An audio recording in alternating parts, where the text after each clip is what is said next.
abantu ikakhulukazi abantu ngizobabonga ngizocela ukuthi nje ama-80s ayikho into angayibonga ngawo nama-70s abangisizanga ngalutho ama-80s abangisizanga ngalutho mhlawumbe ama-90s late ngabonga from lapho nama-2K angisizile because isikhathi esiningi ayinakile izinto za-online aphinde akwazi ukuthi abe lula lapha kuma-social network akwazi ukwenza i-research ngomuntu before amzonde yabona so ama-2K avele afika nje aphenya athi pheqe athi umthandeni lo kuthiwa unjani kuthiwa isitaka udakwa utshwala udawa ngempela noma uyazenzisa yabo umthandeni lo akahloniphi ngempelani umthandeni kuthiwa unjani yabo athi pheqe athola ukuthi umthandeni umjito brand uyabona ngiyabonga kuma-2K nakuma-90s late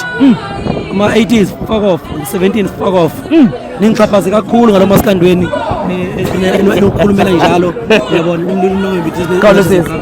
so mfowethu nje umasikandi ngafika ngicula umasikandi ngithi mina intombi ibalekele odakeni ngizongcolisa yakhumbula ukandashesi ngawushaya umasikandi namanje ngiyawushaya yabo uma ngibuya ngo2 nje ngizoshaya umasikandi kodwa yabona ngo12 ngenzeni bonini noma hu nolwazi yabona sensei